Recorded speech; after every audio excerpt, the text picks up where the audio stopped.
இந்திய உறவுகளே, பாசங்களே, அன்புகளே, உங்கள் அனைவருக்கும் என்னுடைய வணக்கங்கள். இங்க இப்போது கிராமத்து பக்கம் போயிருக்கீங்களா? வரப்புகள் நடந்திருக்கீங்களா? கிணத்துல குதிச்சிருக்கீங்களா? அந்த மகிழ்ச்சியே தனி. ஆனா அவனுடைய வாழ்க்கை எப்படி இருக்குன்னு பார்த்துருக்கீங்களா? எல்லாருமே நகரத்தை நோக்கியே வந்துட்டு இருக்கீங்க. ஐடி ஃபீல்டு, அந்த ஃபீல்டு, இந்த ஃபீல்டு, இதைத்தான் டெவலப் பண்றீங்க தவிர உழவுத்துறைன்னு ஒண்ணு இருக்கு, வேளாண்மைன்னு ஒண்ணு இருக்கு, நெசவு தொழில்னு ஒண்ணு இருக்கு. அந்த நெசவாளிகள்னு ஒருத்தர் இருக்கான். அவங்களுடைய படும் பாடு இருக்கே, அதை வாய் விட்டு அழணுங்க. மழை பெஞ்சாதான் விவசாயம். ஆனா அதுக்காக அப்படியே கவலைப்பட்டுட்டே இருப்பான்.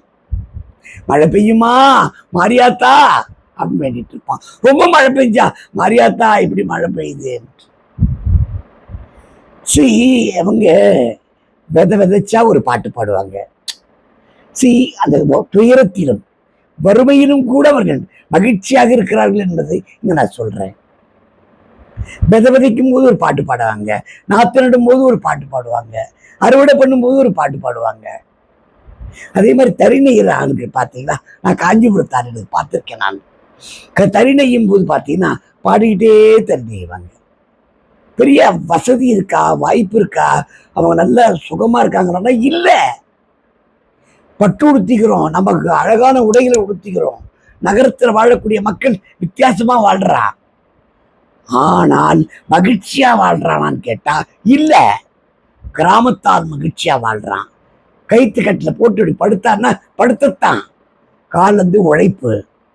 காலைல 6 மணிக்கு போனா அந்த உழவு, கழனியில வேலை, கஞ்சி குடிக்கிறது, கூழ் குடிக்கிறது. அந்த குழந்தை தொட்டில தூங்கும். யானை கட்டி போட்டிருப்பாங்க, அதுல தூங்கும் பாருங்க. இந்த குழந்தை அவ்வளவு மகிழ்ச்சியா தூங்கும். அந்த மாதிரி கழுத்துல பெரிய தங்க நகைகள் இருக்காது, ஆனா சந்தோஷமா இருப்பாங்க. சந்தோஷம்தான், ஆனா விளைச்சல் ஆகணுமே. போட்ட காசு திரும்பி வரணும்ல. இவங்க விதைக்கிறாங்கல்ல, அந்த விதையெல்லாம் கடன் வாங்கி தானே பண்றாங்க. அதெல்லாம் திரும்பி வரணுமே. அவங்களுக்கு நம்ம ஆதரவு கொடுக்கணுமா இல்லையா? நெசவாளர்களுக்கும் விவசாயிகளுக்கும் முழுமையா ஆதரவு கொடுக்கணும்னா நாம கிராமங்களுக்கு பயணமாகணும். அங்க போய் கிராமங்கள்ல தங்குங்க. கிராமங்கள்ல பரிபூர்ணமாக உங்களை வரவேற்பார்கள். தாங்கிட்டு இருக்கிற கூழ் கஞ்சி அன்போடு கொடுப்பான். இங்க வாசல்ல உட்கார்ந்தாலே சரி விரட்டுவான், தண்ணி கூட இல்லையம்பான். அங்க அப்படி கிடையாதுங்க.